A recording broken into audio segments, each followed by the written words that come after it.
All right, it's another subject that we are just about to finish up the chapter on. So we are in science and we are about to finish up our chapter on insects. And today we are going to talk about some amazing insects.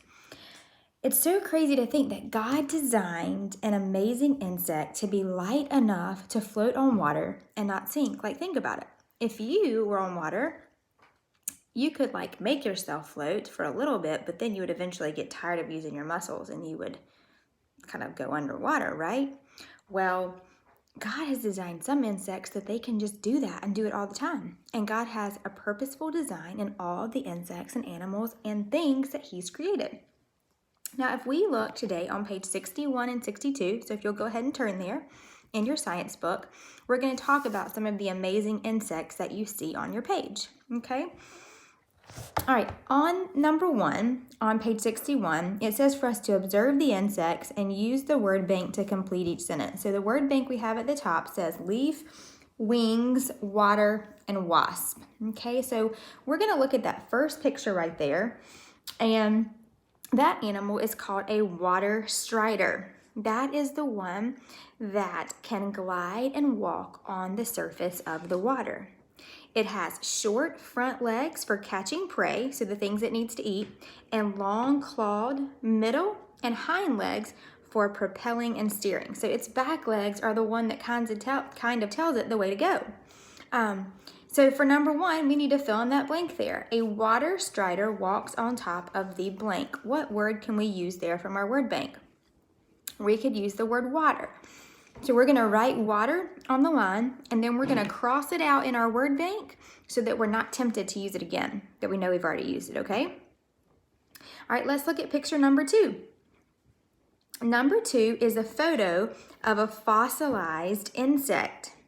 It shows the remains of a wasp that lived many years ago. Scientists believe that this wasp was covered by ash from a volcano, and after it died, the carbon from its body was left on the ash.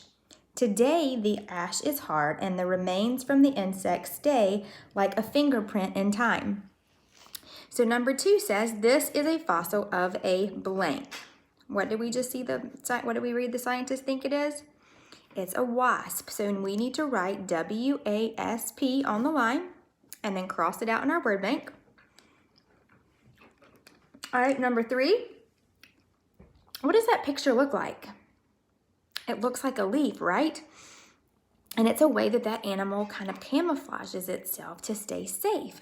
So number 3, a leaf-winged butterfly looks like a leaf. L-E-A-F. God has designed it to look like a leaf because if a predator is coming along, they are not going to be tempted to eat a leaf because a leaf is not very tasty. So God has designed this butterfly to look like that so that it can stay safe. And number 4, a pair of hard wings protects a pair of soft blank. Okay, this is a picture of a beetle. And this beetle has 2 pair of wings that are unique. They're special. The first pair is hard, forming a shield. So the first pair of wings is really tough. It keeps it safe. That lifts so that the delicate inner wings can function in flight. So the outer wings keep it safe, and the inner wings are what actually work for it to fly.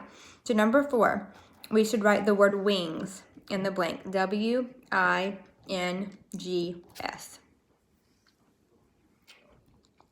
All right, let's look at page 62.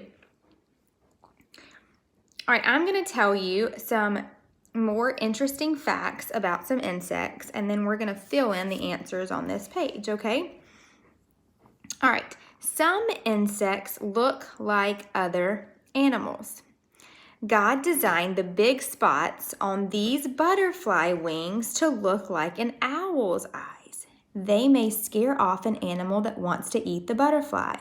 So in that picture that we have on that page, it's actually a butterfly, but its spot there is to look like the eye of an owl in order to keep it safe. So number 1, what do the big spots on this butterfly look like? Does it look like eyes or legs? It should be eyes. So circle eyes there for number 1.